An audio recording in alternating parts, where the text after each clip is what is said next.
Hello बच्चों, कैसे हैं आप लोग? बढ़िया एकदम।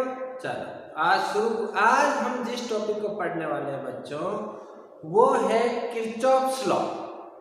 क्या पढ़ने वाले हैं? Kirchhoff's law. And this topic is very very important. जब आपके सामने आप देख रहे हैं कि मीटर ब्रिज का न्यूमेरिकल हटा दिया गया है, पोटेंशियोमीटर का न्यूमेरिकल हटा दिया है, अब बचा क्या है? एक तो व्हीटस्टोन ब्रिज और एक किरचॉफ लॉ। रजिस्टर से संबंधित जो कॉम्बिनेशन ऑफ रजिस्टर्स हैं वो भी रिमूव कर दिए हैं सीबीएसई ने। तो अब बचा क्या है हमारे पास? दो ही ऑप्शन बचे हैं कि व्हीटस्टोन ब्रिज में से या किरचॉफ लॉ में से आपको एक न्यूमेरिकल 100% मिलने वाला है एग्जाम में। इसलिए ये लॉ जो है किरचॉफ लॉ, ये बहुत ज़्यादा इम्पोर्टेंट हो गया है अब आपके लिए। ठीक है, आज हम इसकी स्टडी करेंगे और इसको अप्लाई करना भी सीखेंगे कि किरचॉफ्स लॉ जो है इसको अप्लाई कैसे करेंगे, ये भी हम देखने वाले हैं। क्वेश्चन भी हम करने वाले हैं इसके ऊपर। ठीक है, सबसे पहले हम समझते हैं कि किरचॉफ्स लॉ है क्या। देखो बच्चों, इसमें दो लॉ है। पहला है किरचॉफ्स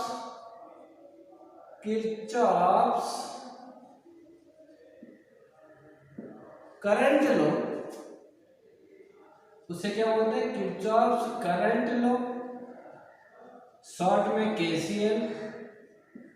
इसको एक और नाम से भी बुलाते हैं जिसे बोलते हैं जंक्शन रूल।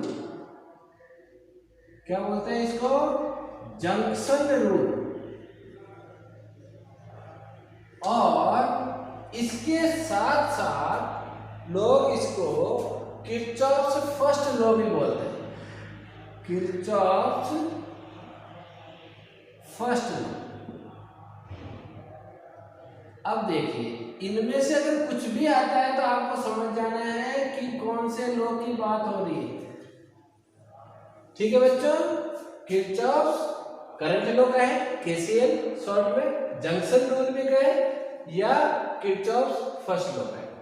इसका मतलब हम फर्स्ट लॉ की ही बात कर रहे हैं, केसीएल की बात कर रहे हैं। यहां पर एक वर्ड आया है जंक्शन, तो हमें इसको समझना पहले बहुत जरूरी है। So what is junction? What is junction? Junction क्या है? Junction is a point where three or more wires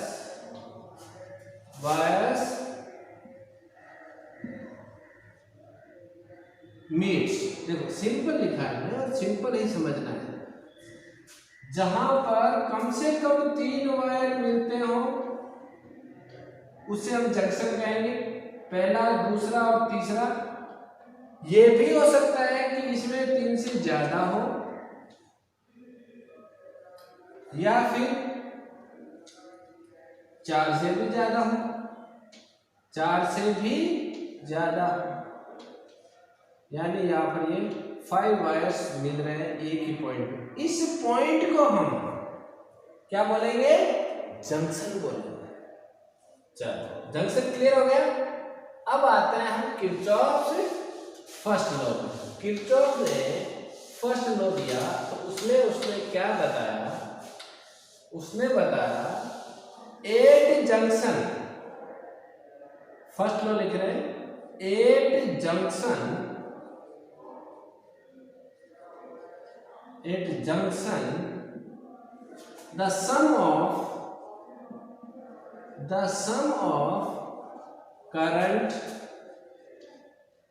the sum of current entering the junction।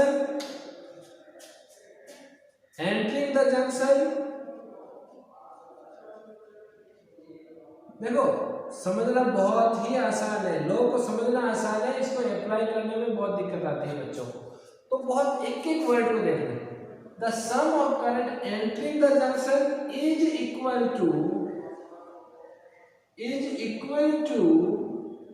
the sum of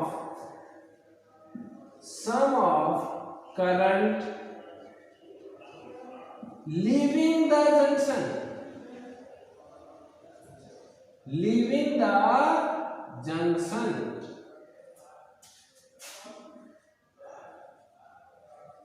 simple language तो है ये कि भाई अगर कोई जंक्शन है ये 3 आ गए, यहाँ से 2 एम्पियर एंटर हो रहा है, यहाँ से 3 एम्पियर एंटर हो रहा है, तो जो लीव करेगा वो कितना होगा 5 ampere. At junction the current entering the junction, enter कितना हो रहा है 2 + 3 5, इसका सम जो लीविंग द जंक्शन है उसके इक्वल होगा। बहुत बढ़िया, समझ में आया। इसका यूज क्या है, ये यहाँ पर ऐसी स्थिति है, यहाँ पर 2 एम्पियर है, यहाँ पर 3 एम्पियर है, यहाँ पर 4 एम्पियर है, तो यहाँ पर I है। तो आप बताइए कि I की वैल्यू क्या होगी। तो हम क्या करेंगे, किरचॉफ का फर्स्ट लॉ लगाएंगे। फर्स्ट लॉ लगाएंगे तो क्या होगा, एंटर कितना हो रहा है 2 + 3, ये लो जी, ये 2 + 3 एंटर हो रहा है। लीव कितना कर रहा है 4 लीव कर रहा है, I लीव कर रहा है। I की वैल्यू आ जाएगी, कितनी आएगी 1 आ गई, 5 4 + 1 1 आ गई। 1 एम्पियर इस जंक्शन को लीव कर रहा है, छोड़ रहा है। ये है इसका एप्लीकेशन। ऐसे हम इसको अप्लाई करेंगे, 2 + 3 = 4 + I। समझ में आया। चलो मान लीजिए यहाँ पर एक और मजेदार सिचुएशन में आपको बता रहा हूं। मान लीजिए यहाँ पर 1 एम्पियर एंटर हो रहा है। मैंने इसके नंबर चेंज कर दिए, 3 की जगह कितना एंटर हो रहा है 1। अब देखो सिचुएशन क्या आती है, 3 = 4 + I, 2 + 1 = 4 + I। इसका मतलब हुआ 3 - 4 = I, इट मीन्स I = -1। इसका मीनिंग क्या निकलता है, इसका मीनिंग निकलता है कि I तो 1 एम्पियर है, इसकी वैल्यू तो 1 एम्पियर है, but the direction of that current is just opposite to the what we are assuming it। जितना जो हमने डायरेक्शन अज्यूम की है कि ये बाहर जा रहा है, ये एक्चुअली बाहर जा नहीं रहा है। यहाँ पर जो करंट की एक्चुअल डायरेक्शन है वो ये है, अंदर की साइड में, it is entering to the junction. समझ में आया। ये एक्चुअल में एंटर हो रहा था, इसी वजह से माइनस होना है। हमने बाहर इसको लीव कर दिया, इसीलिए लीव इसको अज्यूम करने की वजह से इसकी वैल्यू क्या आई -1। सो I is 1 ampere but the direction is just opposite what the direction we have already assumed। अगर हमने ये अज्यूम कर ली तो ये उल्टी साइड हो जाए। अब ये आ रहा है, अब देखो सेट हो गया, 2 + 1 + 1 4 एंटर हो रहा है, 4 लीव कर रहा है। This is the Kirchhoff's current law और जंक्शन रूल, और we can say Kirchhoff's first law of current. हाँ समझ में आ रहा है, फर्स्ट लॉ समझ में आ रहा है। चलो अब बात करते हैं हम सेकेंड लॉ। किसकी बात करते हैं, सेकेंड लॉ, किरचॉफ का सेकेंड लॉ। समझ लो, पहले थ्योरी समझ लो आराम से, फिर सेकेंड लॉ। किरचॉफ का जो सेकेंड लॉ है वो क्या कहता है, सेकेंड जो लॉ है वो क्या कहता है, पहले हमें इसको समझना होगा। किरचॉफ का second law, second law actual में किरचॉफ का जो सेकेंड लॉ है बच्चों, वो सेकेंड लॉ लिख देता हूं यहां पर, सेकेंड लॉ। इसका दूसरा नाम है लूप लॉ, लूप रूल। उसमें उसका क्या नाम था, जंक्शन रूल, यहां क्या होगा लूप रूल। और इसको क्या कहते हैं, इसको बोलते हैं किरचॉफ्स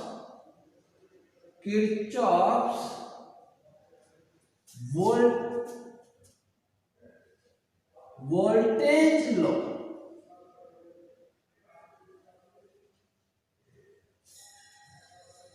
किरचॉफ वोल्टेज केवीएल। अच्छा, तो ये इसके नाम है। जैसे वहां पर हम जंक्शन को स्टडी कर रहे थे, हम किसको स्टडी करेंगे? लूप को स्टडी करेंगे और किरचॉफ के इस वोल्टेज लॉ, क्योंकि हम यहाँ पर पोटेंशियल डिफरेंस की बात करेंगे। ठीक है, चल इसको समझते हैं। सबसे पहले इसकी लैंग्वेज देखते हैं। लैंग्वेज इसकी है, किरचॉफ ने ये बताया कि potential difference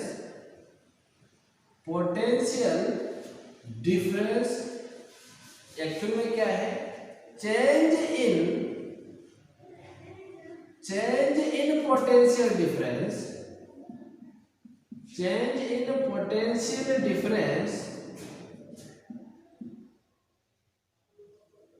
in a closed loop. यहां हम किसको डिस्कस कर रहे हैं? लूप को। तो क्लोज्ड लूप में पहले एक बार लिख लो, फिर समझते हैं, एकदम से बढ़िया से क्लियर हो जाएगा। Change in potential difference in a closed loop is zero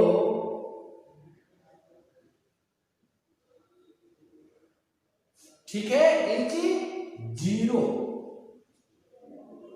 कहने का मतलब हुआ कि जो पोटेंशियल डिफरेंस है V, उसमें चेंज इसका टोटल सम, तो इसको सम इन लिख दो आप। Sum of change in potential difference in a closed loop is zero. So sum of change in potential difference is zero. कहां पर? Closed loop. ये आपने पहले लैंग्वेज लिखी थी। Sum of change in potential difference in a closed loop is zero. बहुत बढ़िया। अब देखो इसको हम समझते हैं। मान लीजिए कि मैंने यहां से एक ये सेल लगाया, एक सर्किट ले रहा हूं मैं, बहुत सुंदर सा। ये मैंने एक सर्किट लिया, ये दूसरा रेजिस्टेंस मैंने यहां पर लगा दिया है। अब देखो ये R1 है, ये R2 है, और ये आपका हो गया, इसका हो गया मान लीजिए EMF हो गया E। अब इसको अगर हम क्लोज्ड लूप में हम बात करेंगे, क्लोज्ड है, यहां से शुरू करेंगे A B C D, इसको मैंने नाम दे दिया। पहला काम है हम लूप सेलेक्ट करें। लूप कौन सा लेना है? यहाँ पर मान लो मैं यहाँ से शुरू करता हूँ, ये करंट की डायरेक्शन होगी, अब ये समझ में नहीं आएगा एक बार से, अपन 2-3 क्वेश्चन करेंगे तब समझ में आएगा। ये करंट की डायरेक्शन होगी, यहाँ इस सेल से करंट निकल रहा है इस साइड में I, यहाँ से घूमता वापस इसी सेल में वापस एंटर होगा। अब देखो बच्चों, इसमें जब यहाँ से करंट निकल रहा है तो कहाँ पोटेंशियल ड्रॉप होगा, कहाँ पोटेंशियल गेन होगा, इसको भी मैं क्लियर करूंगा आपको। पोटेंशियल गेन क्या होता है, पोटेंशियल ड्रॉप क्या होता है। यहाँ किरचॉफ लॉ को हम समझते हैं कि जब यहाँ से करंट निकला I, तो यहां से तो इसको EMF मिला E, कितना EMF मिला E। यहां कितना नुकसान हुआ? -IR1। अरे V निकालना है ना, IR1, I current, V = IR1। सो यहां कितना नुकसान हुआ? -IR2। वापिस यहां पहुंच गए, इज इक्वल टू 0। इन सबका सम क्या होगा? 0। ये कहता है आपका किरचॉफ सेकंड लॉ। ठीक है, समझ में आया? अरे भाई ये इस तरह का मान लो है, यहाँ पर रजिस्टर लगे हैं। आपको दोबारा बता रहा हूँ, ये चीज बढ़िया से क्लियर करो आराम से।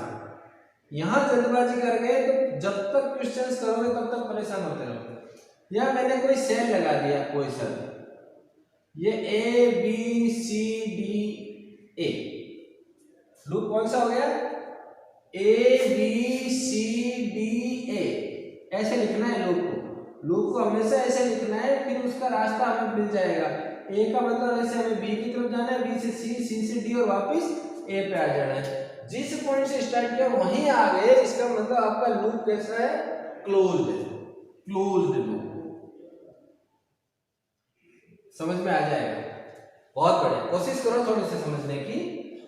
यहां से इसको स्टार्ट किया, वापस यहीं पर आ गए, इसका मतलब ये क्लोज लूप है। लूप आपने सेलेक्ट कर लिया। अब ये करंट की डायरेक्शन, तो ये प्लस माइनस है तो यही होगी, यहां से ये होगी करंट की डायरेक्शन। अब देखो यहां से इसको पोटेंशियल कितना मिला, इस सेल से मान लो E मिला,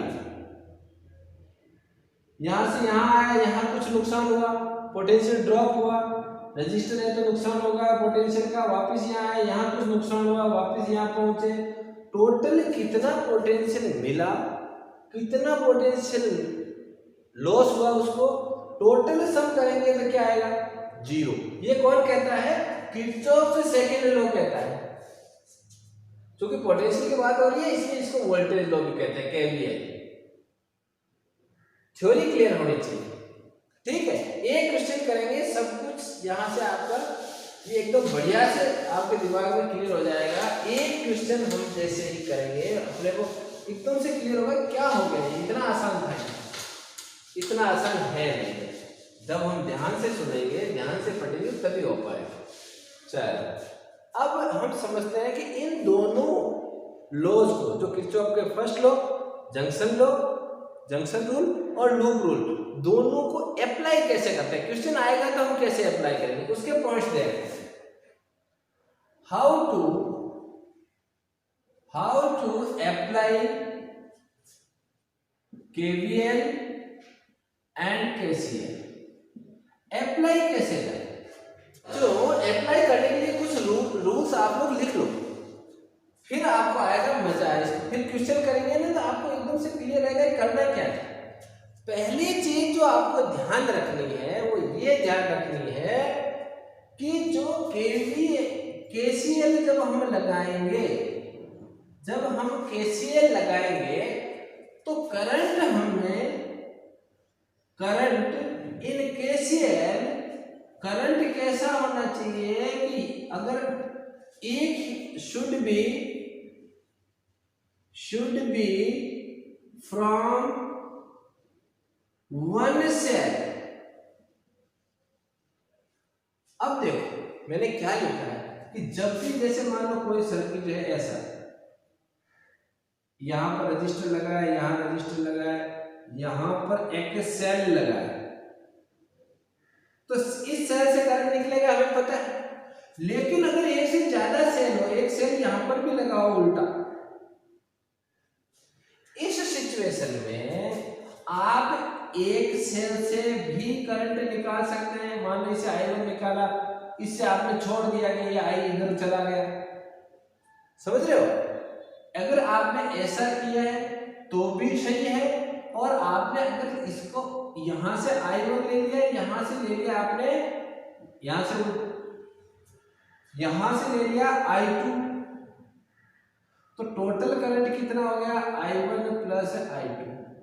ऐसा भी आप कर सकते हैं, बट मेरा सजेशन ये है, मेरी एडवाइस ये है कि एक ही करंट, एक ही सेल से आप करंट निकालें।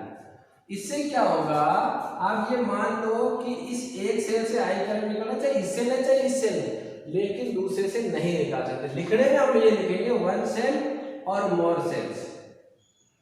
हम एक से ज्यादा सेल से भी करंट निकाल सकते हैं, बट कोशिश करें कि एक ही सेल से करंट निकालें, ताकि कैलकुलेशंस कम से कम, कैलकुलेशन भी कम से कम हो। न्यूमेरिकल करते समय ये ध्यान रखना है कि एक सेल से ही करंट निकालें, अगर एक से ज्यादा सेल लगे हुए हैं तो दोनों से करंट ना निकालें।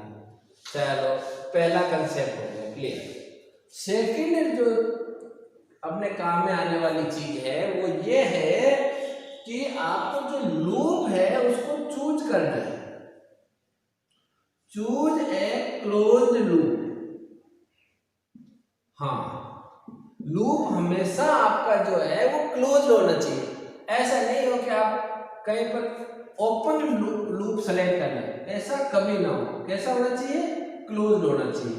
जैसे मान लो कि यहाँ पर आपको ये एक ऐसा सेल मिला, यहाँ एक रजिस्टर लगा हुआ है, यहाँ ऐसा है, ठीक है, ये ऐसा बना हुआ है,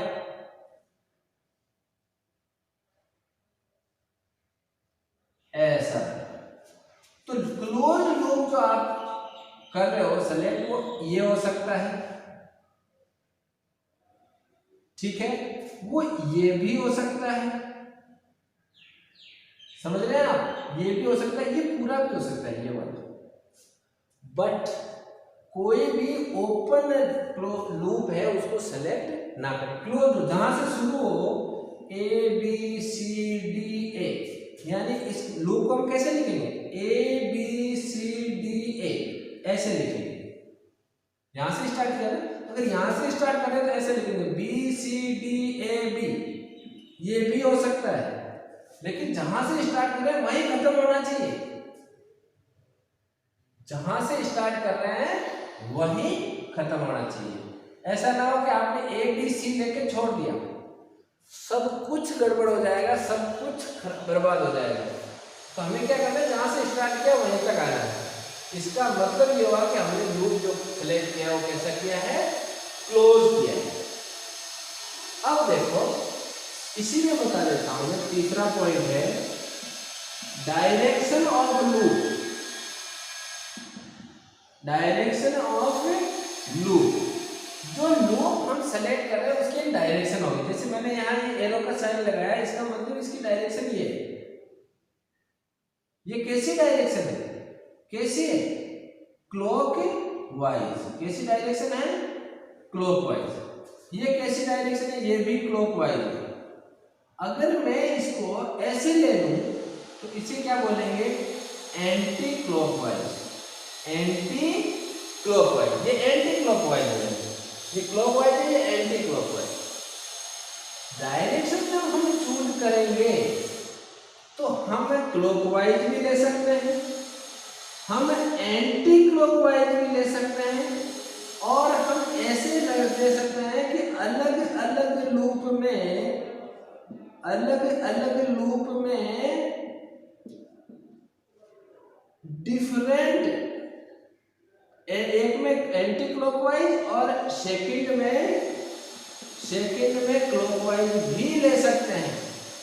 लेकिन ध्यान रखना, जहां ऐसे लिया है ना, तो ऐसे नहीं कि बीच में आप इसकी डायरेक्शन चेंज करो, नहीं, पूरी की डायरेक्शन एक लेनी, चाहे क्लॉकवाइज में चाहे एंटी क्लॉकवाइज। बहुत बढ़िया, तीसरा हो गया। अब लेते हैं फोर्थ। लिख रहे हो आप लोग साथ साथ लिखते जाओ बेटा। जैसे ये समझ में आएगा, हम एक बहुत बढ़िया सा सुंदर सा सवाल करेंगे, ठीक है, और जैसे ही क्वेश्चन करेंगे हमें पूरा समझ में आ जाएगा। और समझना बहुत जरूरी है। क्यों समझना जरूरी है, क्योंकि यहीं से क्वेश्चन आने वाला है इस साल। Potential drop, potential drop and gain. मैंने आपको कहा था कि मैं आपको इसके बारे में भी डिटेल में बताऊंगा, कहाँ ड्रॉप होता है, कहाँ गेन होता है। देखो बच्चों, जब भी पोटेंशियल, जो हम पाथ के अकॉर्डिंग चलते हैं, उस पाथ पे चलते हैं जो हमने सेलेक्ट किया है लूप में, अगर हम उस पाथ पे चलते हैं तो अगर हमारा पोटेंशियल बढ़ता है, इफ डेरिवेटिव इज पॉजिटिव, तो हम उसको कहेंगे कि पोटेंशियल गेन हुआ है। क्या हुआ है, पोटेंशियल गेन हुआ है। और अगर डेरिवेटिव नेगेटिव है तो हम लिखेंगे पोटेंशियल लॉस हुआ है, पोटेंशियल लॉस हुआ है। यानी पॉजिटिव है तो पोटेंशियल गेन, और कब पॉजिटिव गेन होगा, कब पोटेंशियल लॉस होगा, ये हमें कैसे पता चलेगा। देखो, जब हम हायर पोटेंशियल से लोअर पोटेंशियल पर जा रहे हैं, जब हम हायर पोटेंशियल से लोअर पोटेंशियल पर जा रहे हैं तो हमें पोटेंशियल लॉस हो, और जब लोअर पोटेंशियल से हायर पोटेंशियल पर जा रहे हैं तो क्या होगा, गेन। देखो बहुत ही बढ़िया। अब सर्किट पे आते हैं। सर्किट जैसे ही बनेगा आपको तो समझ में आ जाएगी ये चीज। ये सर्किट मैंने बनाया, केवल मैं एक रजिस्टर लेता हूं, ठीक है। ये लो, ये मैंने जो पाथ सेलेक्ट किया है, जो लूप लिया है, ये लिया है ABCDA, ये वाला। करंट की डायरेक्शन ये होगी, ये डायरेक्शन होगी। अब देखो ये पॉजिटिव है इस सेल का और ये नेगेटिव है, तो पॉजिटिव कैसा होता है, हायर होता है, और ये लोअर पोटेंशियल। अब यहां से चलना शुरू किया करंट ने, हम भी पाथ में चल रहे हैं। यहाँ कैसा है, हायर है, यहाँ कैसा है, लोअर है, तभी तो करंट जा रहा है। पोटेंशियल डिफरेंस है, इसीलिए करंट फ्लो हो रहा है। और करंट फ्लो किस डायरेक्शन में होता है, हायर पोटेंशियल से लोअर। तो ये हायर यहाँ पर और यहाँ पर कैसा है, लोअर है। तो यहाँ बताओ बच्चों, यहाँ पोटेंशियल गेन हुआ, पोटेंशियल ड्रॉप हुआ। इस रजिस्टर पर पोटेंशियल लॉस हुआ या पोटेंशियल गेन हुआ, हायर से लोअर पर गए ना, हायर से लोअर पर गए तो क्या हुआ, पोटेंशियल लॉस हुआ। यहाँ पर क्या हुआ, पोटेंशियल लॉस हुआ है।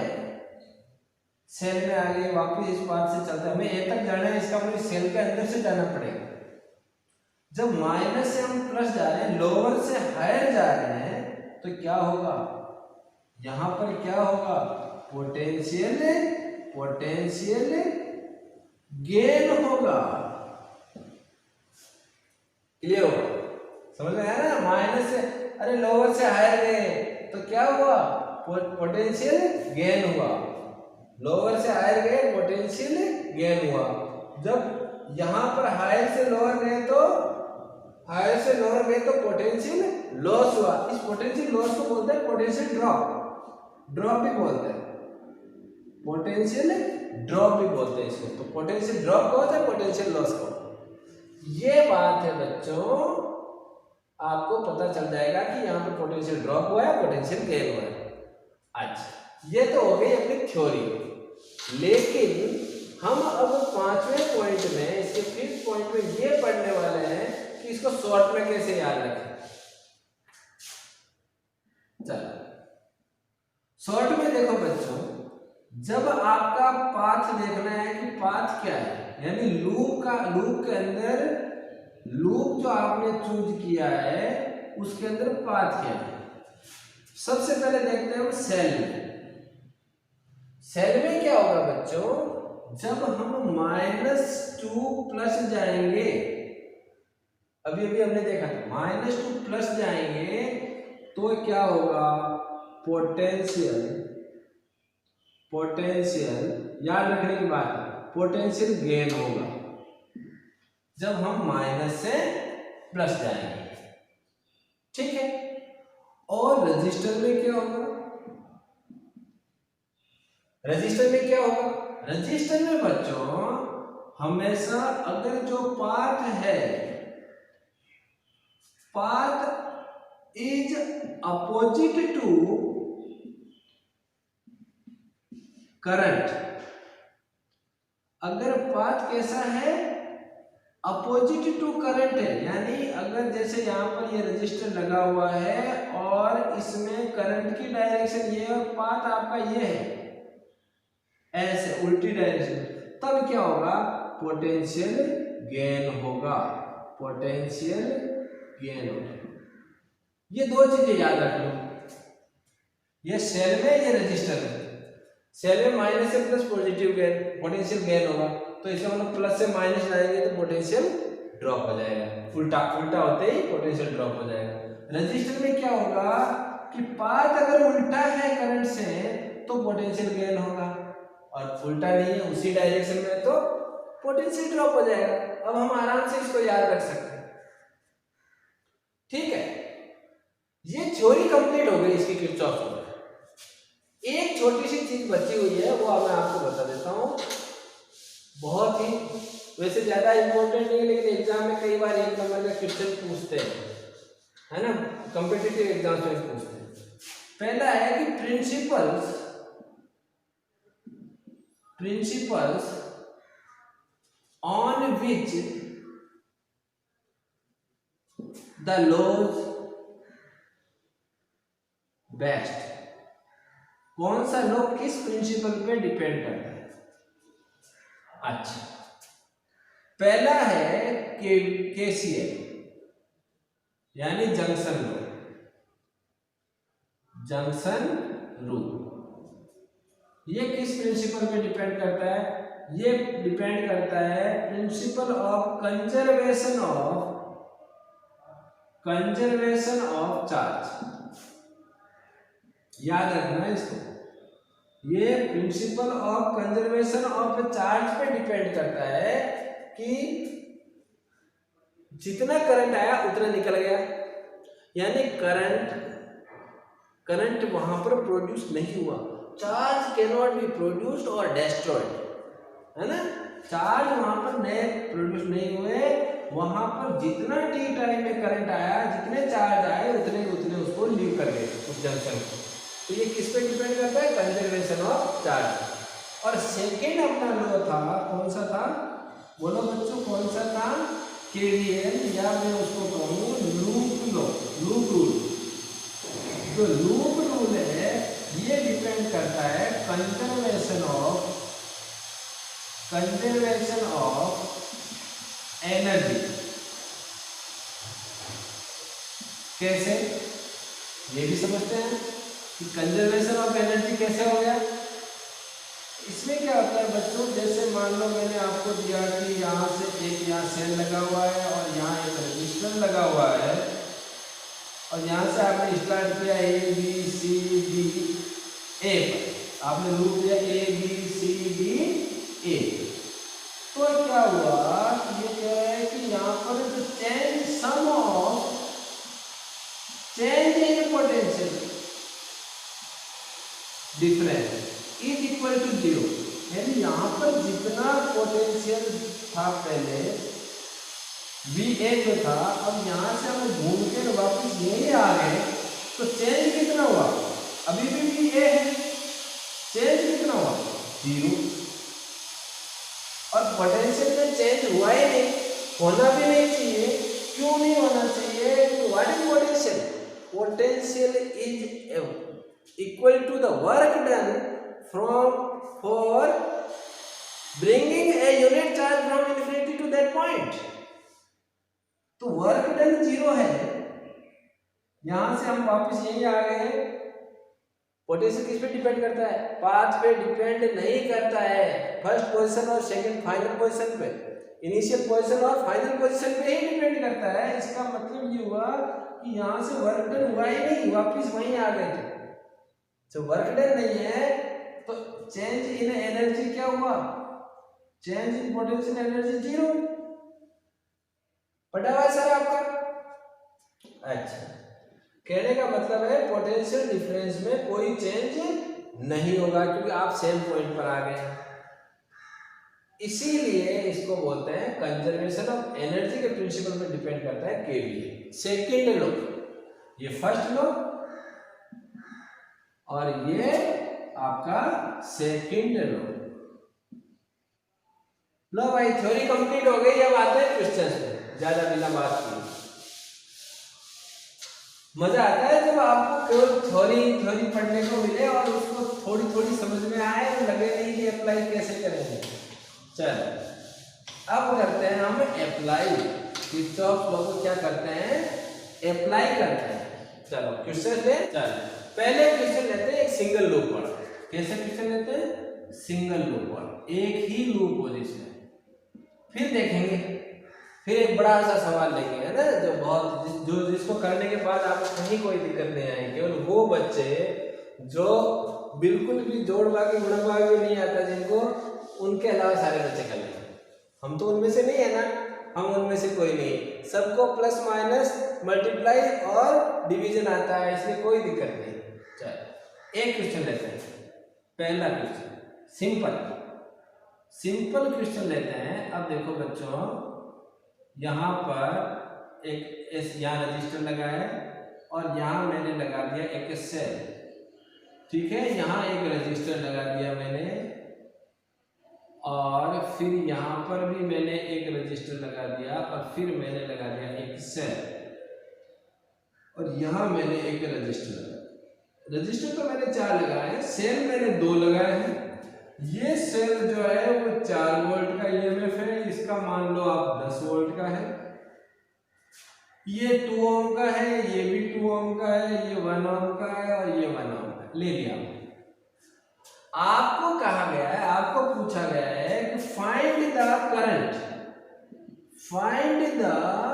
Current in each resistor. हाँ, find the current in each resistor. तो यहां तो सब सीरीज में लगे, सब सीरीज में लगे, इसका मतलब करंट सेम आएगा। अब मुझे केवीएल केसीएल को अप्लाई करना है। सबसे पहले मैं केसीएल अप्लाई करता हूं। मुझे क्या करना है कि मुझे केवल दोनों में से एक सेल से करंट निकालना है। ये बड़ा सेल, ये करंट ज्यादा देगा, ये कम देगा सेल, लेकिन हम इसमें से निकालते हैं। अपन सिंपल चलते हैं, अपन क्यों ज्यादा दिमाग लगाते, हमें कोई से भी एक सेल से करंट निकालना है। चलो मैंने इससे निकाला, इससे मैंने करंट निकले लिया आई। कितना लिया बच्चों? आई करंट लिया।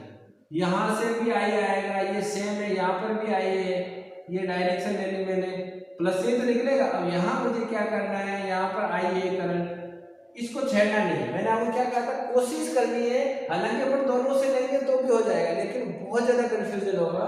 हम क्या करेंगे, इसी आई को कंटिन्यू रखेंगे, ठीक है भाई। यहां से कोई करंट नहीं निकला, हमें नहीं पता निकला कि नहीं निकला, चल ठीक है।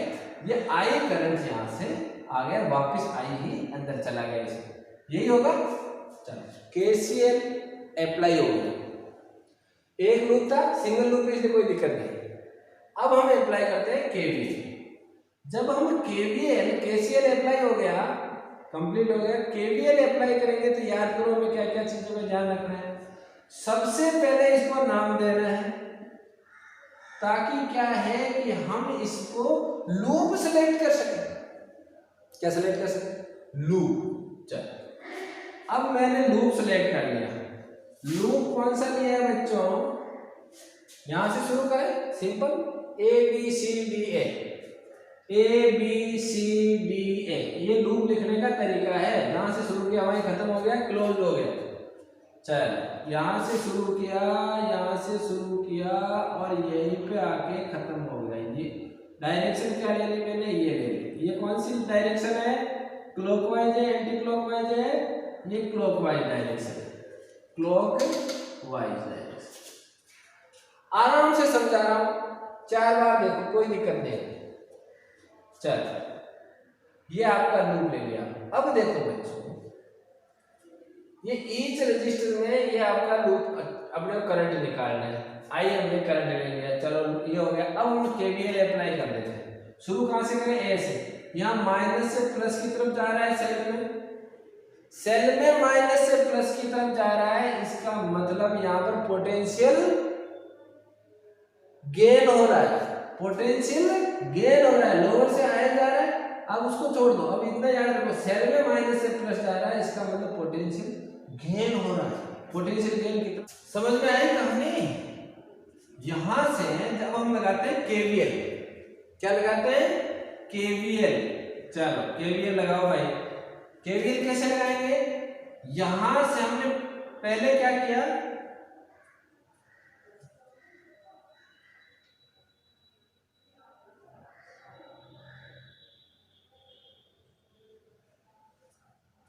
चलो अब हम लगाते हैं इसमें चेंज इन पोटेंशियल डिफरेंस। ए से शुरू करें, ए से शुरू करते हैं। चलो यहां सबसे पहले यहां माइनस से प्लस गए, सेल में माइनस से प्लस गए तो प्लस का 4 वोल्ट, बहुत बढ़िया। अब यहां से हमें गेन हो गया। गेन क्यों हुआ? क्योंकि माइनस से प्लस जा रहा है, लोअर टू हायर जा रहा है। इतना याद नहीं रखना, केवल इतना याद रखना है कि माइनस से प्लस जा रहे हैं सेल में। अच्छा यहां क्या हुआ? यहाँ पोटेंशियल ड्रॉप होगा क्योंकि आई और करंट की डायरेक्शन सेम है। चलो कितना आया बच्चों, I R, I into one आपका आई आर, ये ड्रॉप हुआ माइनस ले, ड्रॉप क्यों हुआ, पाथ की डायरेक्शन और करंट की डायरेक्शन सेम। अच्छा अब जल्दी जल्दी करते हैं, यहाँ आया, यहाँ क्या आया, यहाँ पर भी ड्रॉप होगा सेम डायरेक्शन, -2 इंटू आई, यहाँ आएंगे अगेन पोटेंशियल -1 इंटू आई, सेल आ गया, सेल में यहाँ कहाँ से जा रहे हैं, प्लस से माइनस की तरफ जा रहे हैं, प्लस से माइनस की तरफ जा रहे हैं, ये पाथ की डायरेक्शन, पाथ देखना है करंट में, पाथ में प्लस से माइनस की तरफ जा रहे हैं, प्लस से माइनस की तरफ जा रहे हैं तो क्या हुआ, हायर से लोअर जा रहे हैं ना, सेल में प्लस से माइनस का मतलब लॉस हुआ, पोटेंशियल ड्रॉप हुआ है 10 वोल्ट का, 10 वोल्ट का है ना, पोटेंशियल ड्रॉप हो गया, यहाँ आए, यहाँ पर भी ड्रॉप हुआ -2 इंटू आई, वापिस एक पर पहुंच गए, ये लो जी 0, लग गया केवीएल, लग गया केवीएल, करो सॉल्व करो इसको, प्लस का 4 माइनस का 10 माइनस का 6 हो गया, माइनस का 6 हो गया वोल्ट, यहाँ क्या है -1 -2 -3 हो गए, ये -4 हो गए और ये -6 हो गए, 6 है इज इक्वल टू 0, तो यहाँ -6i is equal to +6 volt, अब वोल्ट छोड़ दो, अपन आई निकाल लेते, वोल्ट को हटा दो, मुझे कोई दिक्कत नहीं, आई कितना आ जाएगा +6 अपॉन -6 -1 एम्पियर, समझ में आया, तो करंट जितना बह रहा है, करंट फ्लोइंग इन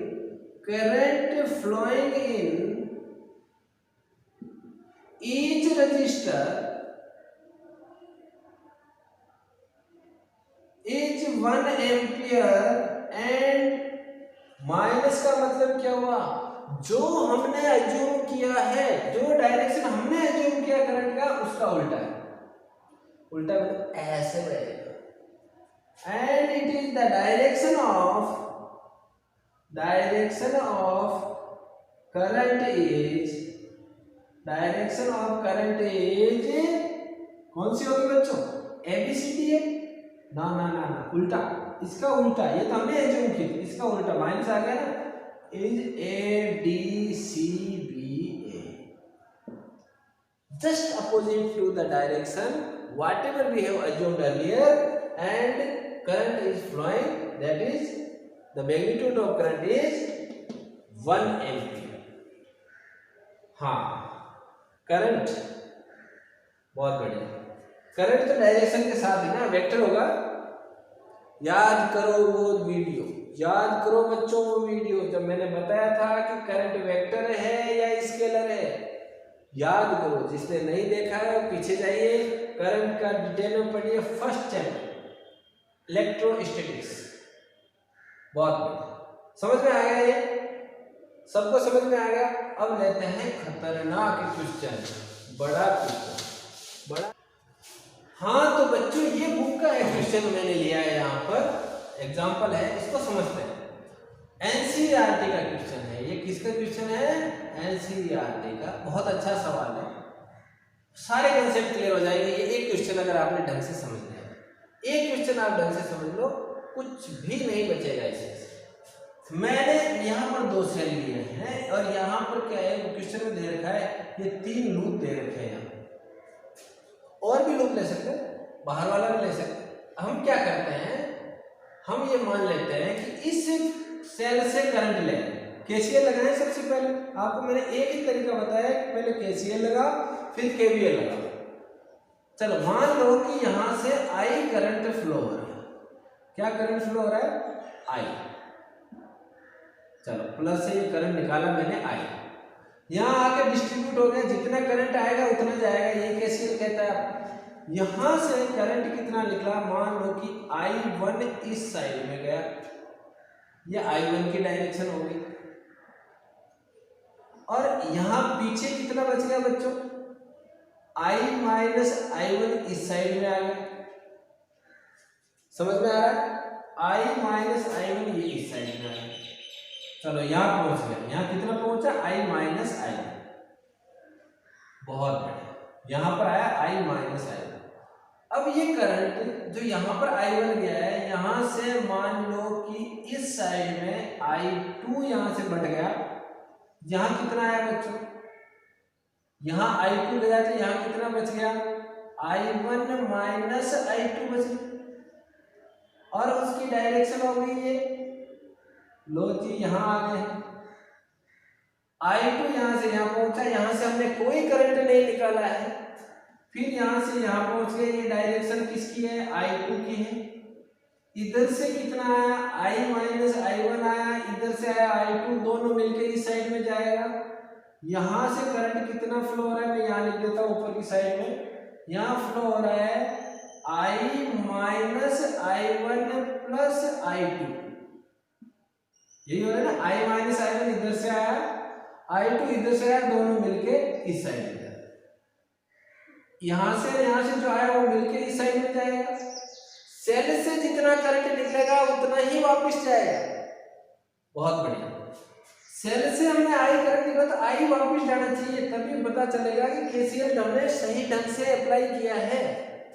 चलो i1 माइनस i2 इधर से आया, ये इधर से आया, यहाँ मिलकर ये कितना हो गया बच्चों, i1 माइनस i2 ऊपर से आया, नीचे से यहाँ से कितना गया, i minus i1 plus i2, i2 से i2 मर गया, i1 से i1 मर गया, कितना बचा, i ही निकला था, i ही वापस जा रहा है, इसका मतलब हमने बिल्कुल सही अप्लाई किया है। देखो यही चीज अपने को आनी चाहिए, पूरे सर्किट में मैंने केसीएल लगा दिया, अब कोई दिक्कत नहीं है, पाथ ले लो, इसमें भी ले लो, इसमें भी ले लो, सेकंड में भी, इस लूप में भी ले लो, पाथ लगा लो, कोई क्लॉकवाइज लगा लो, कोई एंटी क्लॉकवाइज लगा लो, कोई दिक्कत नहीं, मैं केवल क्लॉकवाइज लगाता हूं ताकि बार बार कंफ्यूजन ना हो, एंटी क्लॉकवाइज भी ले सकते, कोई दिक्कत नहीं। अच्छा तो बच्चों ये पहले लूप की बात कर रहा हूं, कौन से लूप की बात कर रहा हूं मैं, पहले लूप की, कौन सा, ADCA, शुरू करें लगाना, और क्या, यहां से शुरू कर दो, ए से कितना आया बच्चों ऊपर, 4i1, पोटेंशियल गेन हुआ ड्रॉप हुआ, अरे करंट की डायरेक्शन ये है, लूप की डायरेक्शन ये है, तो लॉस हुआ, सेम डायरेक्शन में, इसलिए क्या हुआ, पोटेंशियल ड्रॉप हो गया, यहां से यहां आए, अगेन सेम डायरेक्शन, तो -2 मल्टीप्लाइड बाय करंट है i1 माइनस i2, यहां गए तो सेम डायरेक्शन में करंट i, और 1 ओम का है तो -i, करंट i है ना, यहाँ करंट i है तो -i हो गया, सेल में माइनस से प्लस की तरफ गए तो पॉजिटिव हो गया, कितना हुआ, 10 हो गया, टोटल वापस ए पे जैसे पहुंचेंगे लिख देंगे 0, ठीक है, इसको बना लो सुंदर सा, -4i1 -2i1 plus 2i2 minus i plus 10 is equal to 0, और इसको और सोल्व करेंगे तो आ जाएगा माइनस का 6i1, माइनस का, यहां लिख लेता हूं, माइनस का 6i1 plus 2i2 minus i plus 10 is equal to 0, ये फर्स्ट इक्वेशन हो,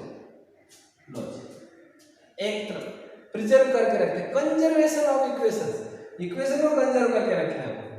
फिर क्या होगा कि यहाँ पर हम सेकेंड लूप लेते हैं, सेकेंड लूप बच्चों मैंने लिया ये, इसको नाम देना है मुझे ACBA, ये देते ACBA, क्लॉकवाइज ले लिया, कोई बात नहीं, ए से शुरू किया तो सेल में प्लस से माइनस की तरफ गए, उल्टे गए, लोअर को हायर से मतलब प्लस से माइनस की तरफ गया है, प्लस की माइनस की तरफ ड्रॉप हो जाएगा, कितना हुआ -10।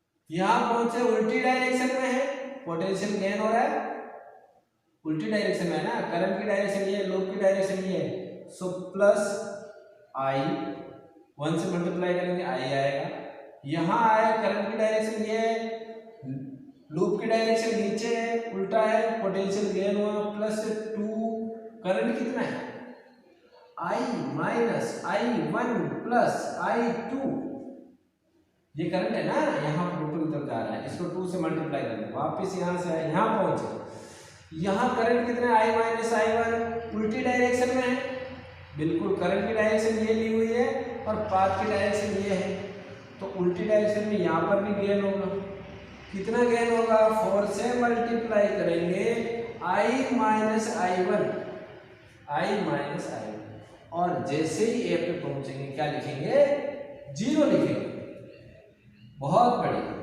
-10 प्लस I प्लस 2 से मल्टीप्लाई करो 2I minus 2I1 plus 2I2 plus 4I minus 4I1 is equal to 0। Solve कर लो बच्चों, सॉल्व कर लो, एक I तो ये है, पहले I1 देखें, चलो पहले I1 देखो, वो इक्वेशन कह रही पहले I1 देखो, कह रही तो सुनना पड़ेगा भाई, -2 और -4 -6I1, फिर क्या देखना है I2 देखना है, I2 कहाँ है, ये रहा +2I2,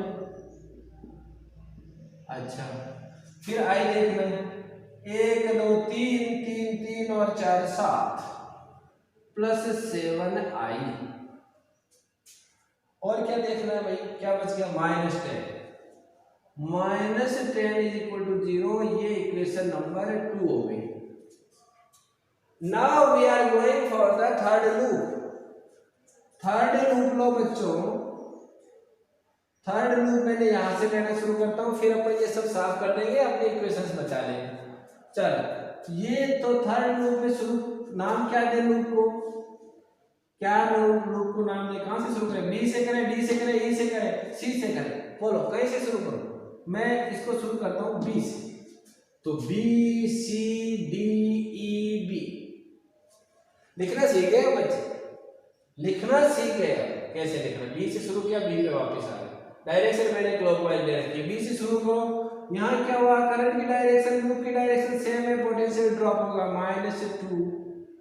-2 I कितना है, I minus I1 plus I2, I minus I1 plus I2, 2 से मल्टीप्लाई करके ऊपर गए, यहाँ पर उल्टी डायरेक्शन है, तो क्या होगा, गेन होगा, कितना गेन हुआ 2 multiplied by current, current is I1 minus I2, I1 minus I2 इधर गए, अब यहाँ पर I2 वाले आ गए, यहाँ से कोई करंट नहीं निकला, प्लस से माइनस की तरफ गए, क्या हुआ, लॉस हुआ, कितना हुआ 5, अरे प्लस से माइनस की तरफ जाएंगे तो लॉस होगा, सेल का याद रखो, वापस आए बी पे पहुंच गए, बी पे पहुंच गए तो ठीक है, बात खत्म हो गई, बी से चले थे बी पे वापस आ गए, जैसे बी पे पहुंचे हमने लिखा इक्वल टू 0।